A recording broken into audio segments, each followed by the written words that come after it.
नमस्कार। राष्ट्रीय मुक्त विद्यालयी शिक्षा संस्थान में मैं डॉक्टर विक्रमजीत सिंह आप सभी का स्वागत करता हूं। आज हम कोर्स कोड 504 के अंतर्गत प्रारंभिक स्तर पर गणित शिक्षण का आइकॉन संरचना प्रतिमान पर चर्चा करेंगे। सबसे पहले अगर हम आज की शिक्षण व्यवस्था को ध्यान करते हैं तो हमें पता चलता है कि आज की शिक्षण व्यवस्था छात्र केंद्रित शिक्षण अधिगम विधियों पर आधारित है। गणितीय शिक्षण के लिए भी छात्र केंद्रित विधियाँ बहुत प्रभावकारी होती है। अगर हम छात्र केंद्रित विधियों की बात करें तो हमारे पास कई प्रचलित विधियाँ मौजूद हैं, जिनमें से प्रमुख है क्रियाकलाप आधारित विधि, सहगामी अधिगम विधि इत्यादि। इन्हीं सभी विधियों में से एक विधि जो कि आइकॉन डिज़ाइन मॉडल है, उसकी हम आज चर्चा करते हैं। डाल्टन स्कूल के कंप्यूटर तकनीक आधारित अधिगम वातावरण से प्रेरित होकर कोलंबिया विश्वविद्यालय शिक्षक कॉलेज के बी जॉन ब्लैक, मैंग क्लिंगटोंग एवं ओ रॉबी ने एक नए डिज़ाइन मॉडल को दिया, जिसे कि हम आइकॉन मॉडल के नाम से जानते हैं। वास्तव में यह संरचना प्रतिमान रचनावाद या कि कहा जाए सामाजिक रचनावाद के सिद्धांत पर आधारित है। इसमें मुख्य ढंग से छात्र पहले अपने संज्ञानात्मक कौशलों का प्रयोग करते हुए अवधारणाओं या घटनाओं को समझने की कोशिश करते हैं। पुनः वह अपने शिक्षक एवं सहपाठियों के सहयोग के द्वारा अवधारणाओं एवं उनकी विशेषताओं, उनके प्रयोगों या उपयोगों को बेहतर ढंग से जानने की कोशिश करते हैं, जिससे वह उस ज्ञान को अपने सामान्य जीवन में प्रतिफलित कर सकें। व्याख्यान निर्माण डिज़ाइन मॉडल संज्ञानात्मक अधिगम सिद्धांत पर आधारित मॉडल है। इस मॉडल का विवरण अगर हम देखें तो हम पाते हैं विभिन्न प्रकार के अनुदेशात्मक सिद्धांतों को संबोधित करते हुए ये ऐसे अनुदेशन अनुभव पर आधारित है जिसमें अवलोकन एवं सूचनाओं का सृजन किया जाता है। इसमें निहित लक्ष्य एवं शर्तें क्या है? पृष्ठभूमि के संदर्भ पर आधारित जानकारियाँ एवं अवलोकन के आधार पर व्याख्या इसका प्रमुख लक्ष्य है। इसमें निहित सिद्धांत क्या है? तो अधिगम प्रक्रिया का वर्णन एक अच्छे अध्ययन का सूचक होता है। अर्थात अगर हम अधिगम प्रक्रिया का वर्णन कर दें तो अवश्य ही यह अच्छे अध्ययन का सूचक होगा। दूसरा, अधिगम प्रक्रिया प्रामाणिक कार्यों एवं अनुकूल परिस्थितियों में ही निहित है। अर्थात अधिगम प्रक्रिया के सफलता के लिए अनुकूल परिस्थितियों को तैयार करना निहित ही आवश्यक है। इस अधिगम के लिए किन परिस्थितियों की आवश्यकता है? तो हम पाते हैं कि जब छात्र ज्ञान का सृजन करते हैं तब वह अध्ययन ही कर रहे होते हैं। अतः इस बात को ध्यान रखने की आवश्यकता है कि जब छात्र अपने अध्ययन में संलग्न हो तो ये हमेशा सोचा जाए कि वह कुछ अध्ययन ही कर रहे हैं, कुछ सीख ही रहे हैं।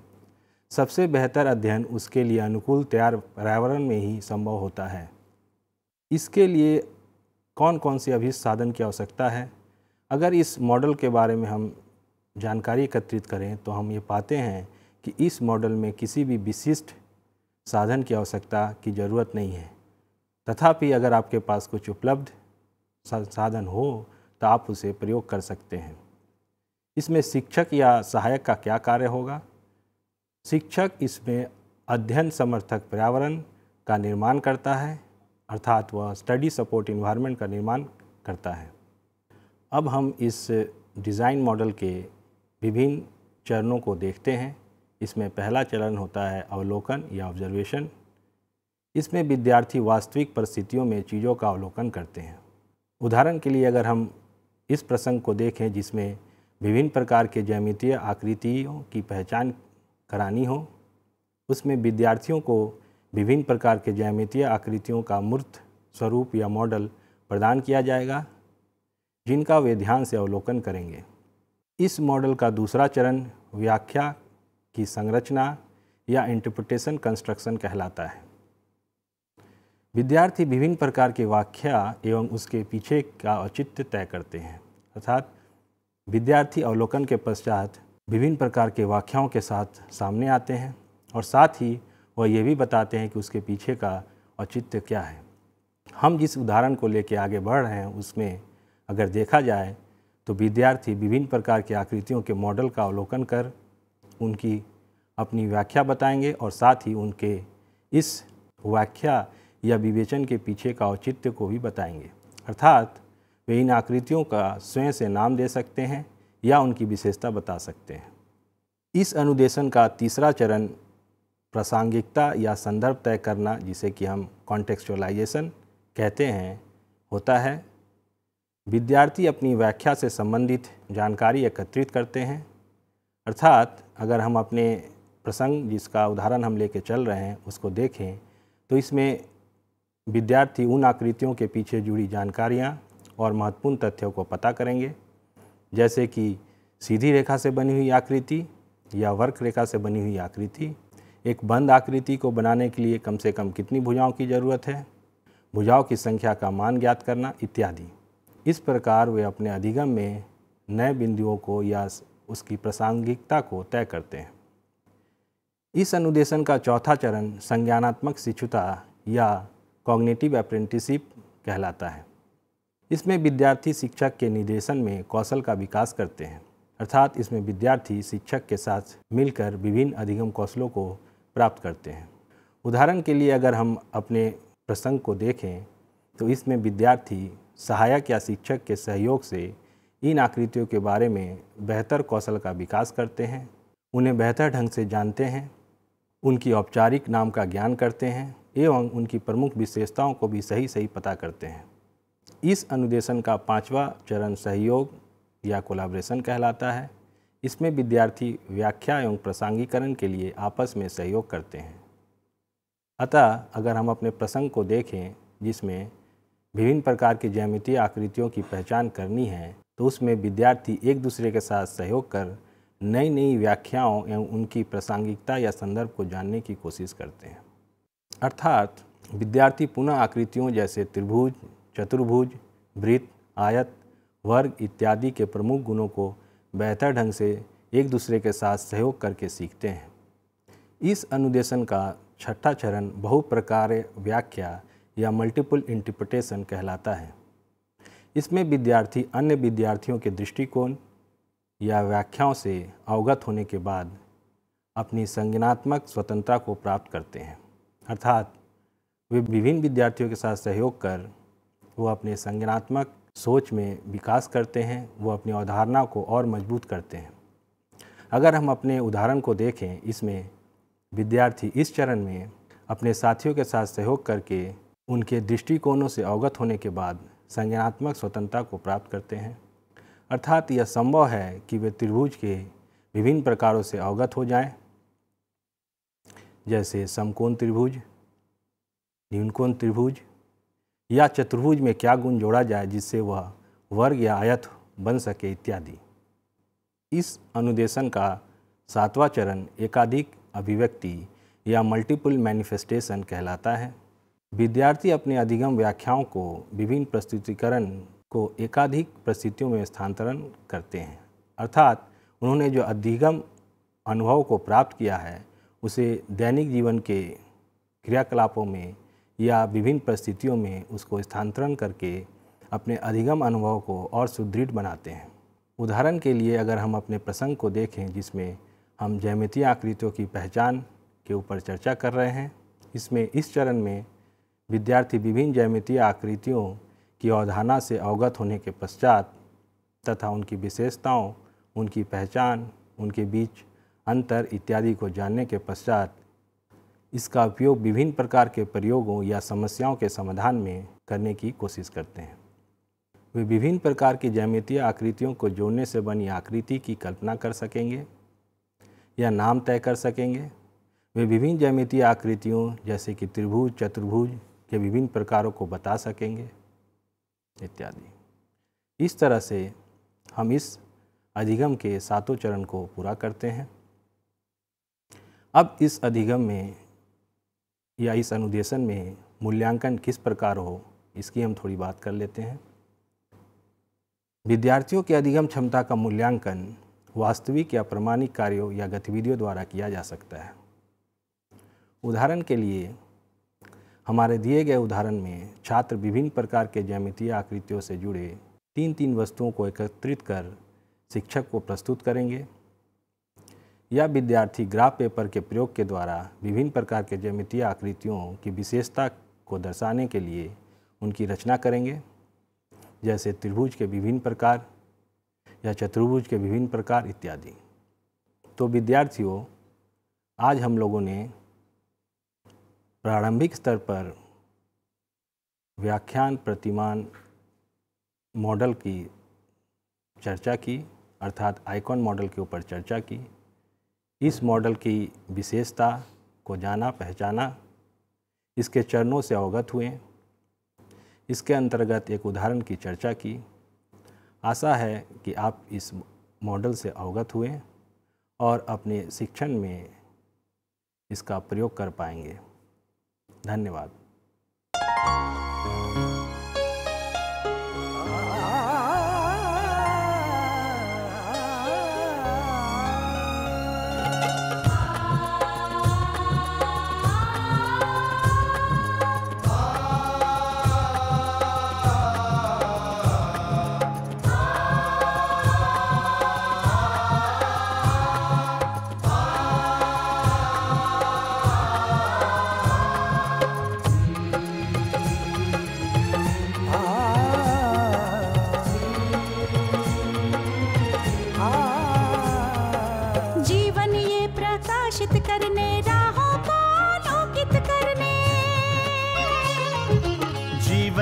प्रकाशित करने, राहों को आलोकित करने, हम अपना दीपक स्वयं बने, हम अपना रास्ता स्वयं चुने। हम अपना दीपक स्वयं बने, हम अपना रास्ता स्वयं चुने। जीवन ये प्रकाशित करने, राहों को आलोकित करने।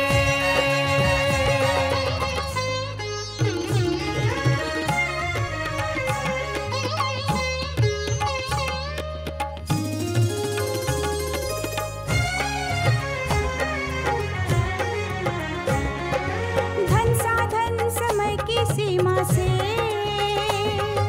विद्यालय जो मुक्त हो, धन साधन समय की सीमा से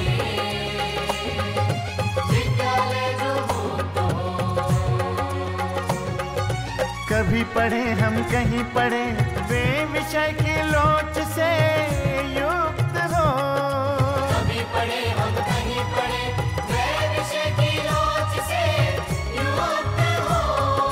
मित्रों हम उठे और जागे, मंजिल आने की ध्वनि सुने।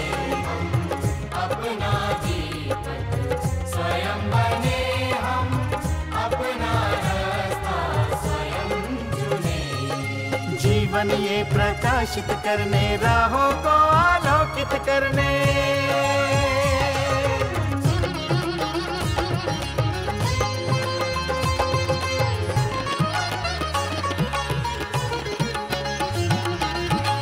राष्ट्रीय मुक्त विद्यालय का है द्वार खुला सबकी खातिर। शिक्षा परीक्षा का बार ही क्यों मिलता फिर।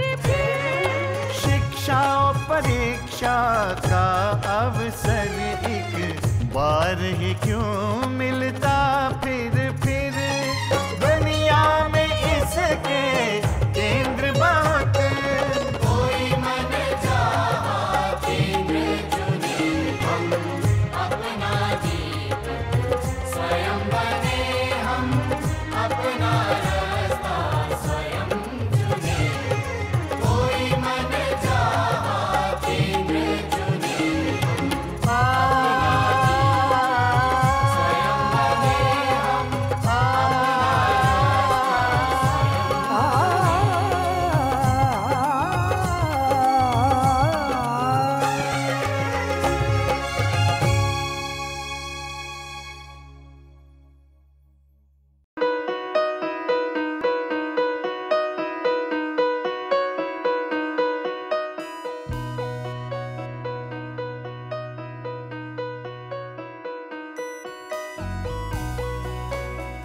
पच्चीस साल का लंबा सफर और लाखों लोगों के चेहरों पर खिलती मुस्कान। गर्व और गरिमा से जीने की प्रेरणा देती मुस्कान, आत्मसम्मान और विश्वास से पैदा हुई मुस्कान। इन खिलते चेहरों पर ये मुस्कान आई है शिक्षा के जरिए। ये मुस्कान आई है national institute of open schooling यानी NIOS के जरिए। National institute of open schooling या राष्ट्रीय मुक्त विद्यालयी शिक्षा संस्थान, इस संस्थान का एक बड़ा उद्देश्य है आम आदमियों के जीवन को बेहतर बनाना।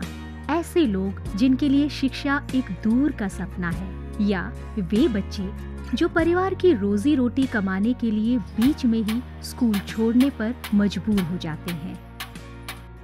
NIOS ऐसे बच्चों और बड़ों को दोबारा शिक्षा से जुड़ने का मौका मुहैया कराता है ताकि वे एक बेहतर जीवन जी सकें। 1989 में स्थापना के बाद NIOS ने देश के लाखों बच्चों और वयस्कों को बेहतर शिक्षा से जोड़ा है। इनमें हर उम्र, हर पृष्ठभूमि, हर जाति, हर मजहब और हर क्षेत्र के लड़के लड़कियां, महिलाएं और पुरुष शामिल हैं। बढ़ई से लेकर पायलट, डॉक्टर, इंजीनियर, बेकर और दर्जी तक NIOS कोशिश कर रहा है सबको शिक्षित और सशक्त बनाने की, चाहे वो असम के दूर दराज इलाके में रहने वाला हो या फिर मुंबई जैसे महानगर का। NIOS ने अपनी मौजूदगी हर जगह दर्ज कराई है। NIOS ने शिक्षा की परंपरागत सोच को ही बदल दिया है। वो पढ़िए जो हम पढ़ाते हैं की जगह NIOS की नई सोच है, हम वो पढ़ाते हैं जो आप पढ़ना चाहते हैं।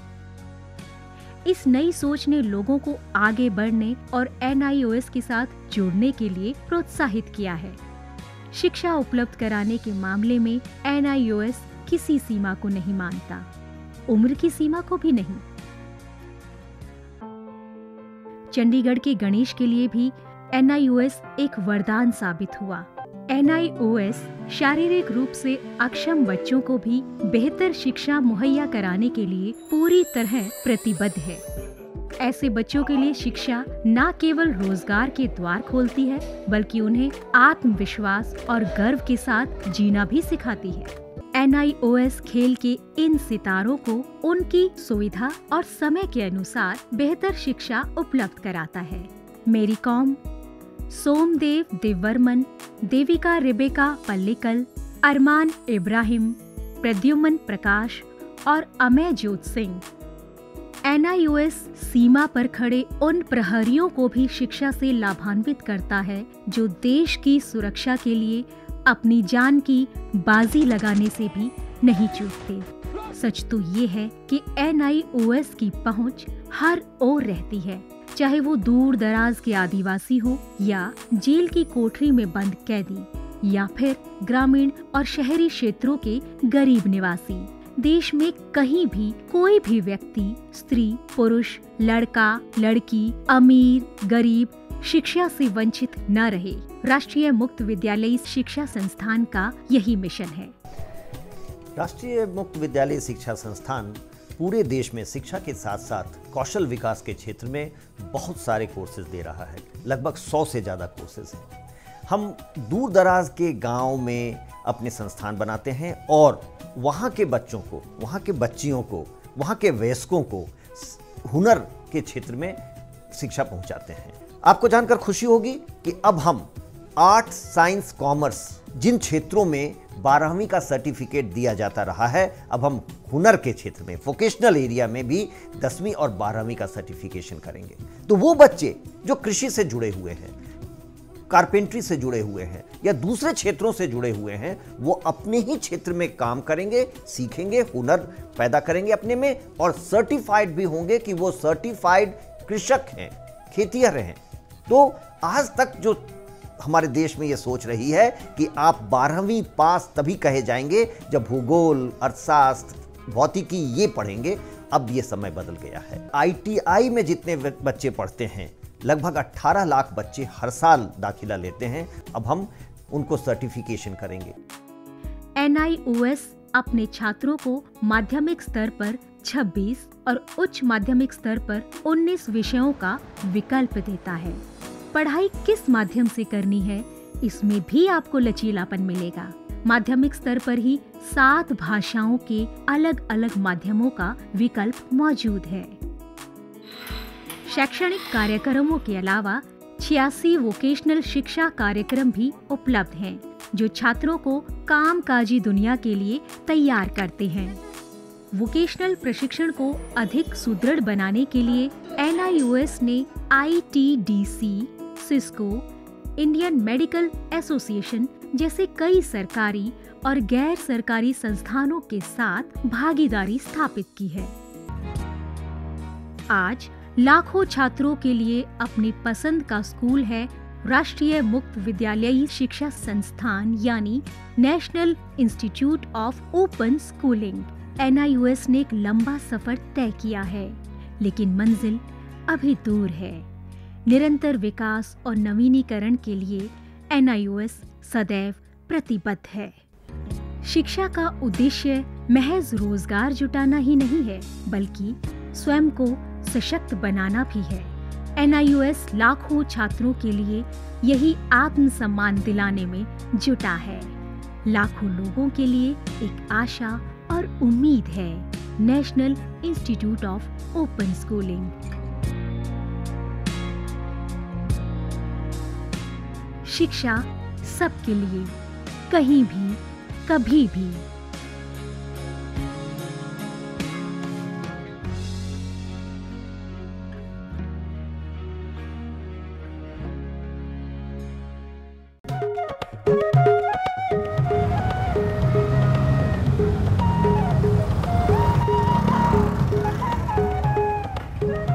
ये है कूल लाइफ, नो फिकर नो टेंशन।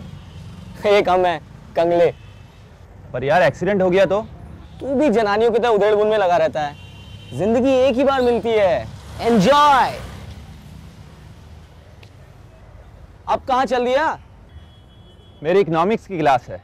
अबे तेरे बिना वहां क्या कमी रह जाएगी? मैं ये चैप्टर नहीं समझ पाऊंगा। जा बाय।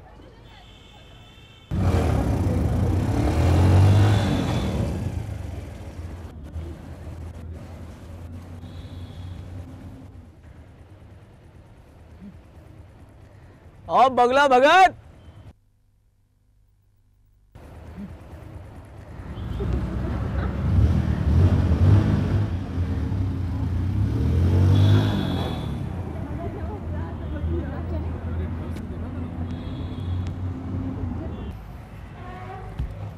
यार तू तो रहेगा हमेशा कुएं का मेढक, लेकिन भैया हम तो दुनिया में फुल ऐश करेंगे। यार तू समझता क्यों नहीं यार? क्या अक्ल मुझे भी है।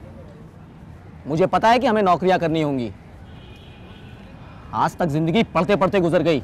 2 साल बाद सर पे नौकरी की तलवार टंगी होगी और हम कौन सा लाट कलेक्टर बन जाएंगे। बस गुजारे लायक तनख्वाह होगी। इस दुनिया में इतनी मौज है, मस्ती है, ऐश है, उसमें हमारा हिस्सा कहाँ है? क्या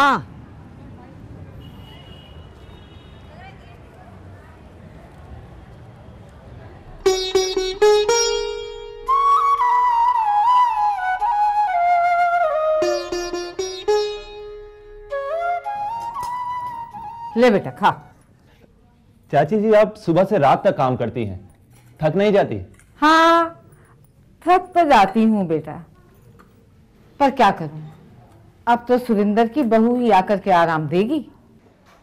बहू क्या ऐसे ही आ जाती है? खर्चा करना पड़ता है, बहुओं को कुछ देना भी पड़ता है। अरे मेरी बहू आए तो सही, मैं उसे सोने की चूड़ियां पहनाऊंगी, सोने की। हाँ अरे मोबाइल क्या देख रहा है? तुझे क्या मालूम, मैंने एक एक पैसा जोड़ जोड़ कर अपनी बहू के लिए सोने की चूड़ियां बनवाई हैं। मनीष बेटा, ये तेरा दोस्त है, इस तरह इसका ध्यान रख। स्कूल तो इसने तेरे साथ पार कर ही लिया है। ले सागौन ले। नहीं क्यों? अरे ले भी ले। अबे यार, वहाँ हमारे ग्रुप का क्रेडिट कार्ड चलता है। क्रेडिट को हिंदी में कर्ज कहते हैं। तुझे नहीं पता, मेरा ग्रुप बहुत दिलदार है। 100 के नोट तो वो कुछ समझते ही नहीं। जिस दिन तुझे उन्हें दावत देनी पड़ेगी तब क्या करेगा? वो तुझे फ्री में देकर आदत बिगाड़ रहे हैं। मर्द बच्चा हूं मैं, तो बस जरा मस्ती के लिए, आदत वादत में नहीं डालूंगा। जब चाहे यूं छोड़ दूंगा। तो अभी छोड़ दे।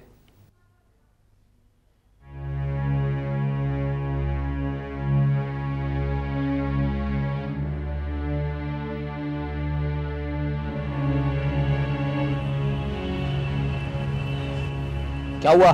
मना कर गया। मैं तो पहले ही कह रहा था, गोली मारो उसे। इसकी भेजे में बात नहीं आएगी। इसकी किस्मत में खुश रहना नहीं लिखा है।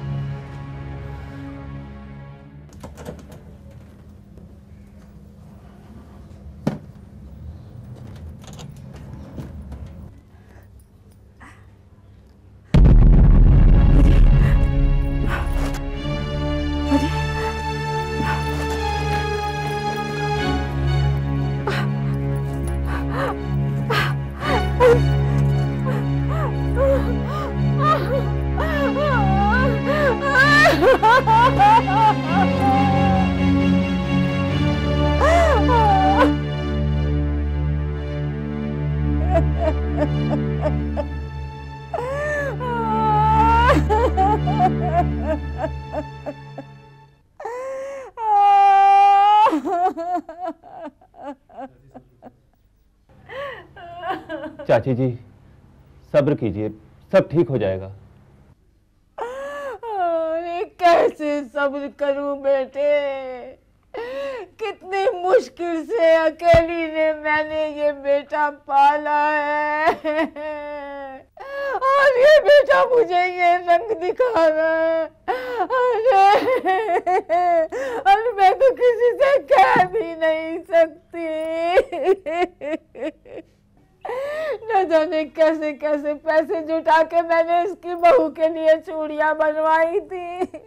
बहू के लिए बनवाई थी ना, बेटे ने ले ली तो क्या आफत आ गई?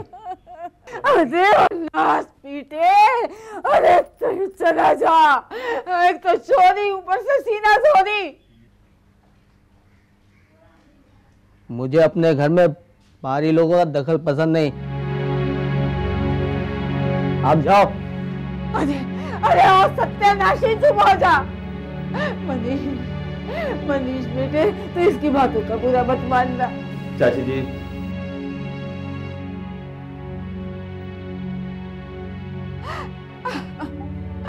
बहुत बुरा किया तूने बहुत बुरा किया। डॉक्टर साहब, मेरे बच्चों को बचा लीजिए। आप थोड़ा सब्र रखिए, चिंता ना करिए, हम अपनी तरफ से पूरी कोशिश करेंगे। सुरेंद्र, हम आपको 15 दिन के लिए इस सेंटर पे रखेंगे। दवाइयों एवं बातचीत द्वारा हम आपका इलाज करेंगे, पर एक बात का ध्यान रखना होगा, दवाइयों से इस आदत से छुटकारा नहीं मिल सकता। इसके लिए आपको अपना आत्मविश्वास बढ़ाना होगा, और अगर इस आदत को छोड़ने की तुम मन में ठान लो तो दुनिया की कोई ताकत आपको रोक नहीं सकती। इस बात को हमेशा ध्यान रखना।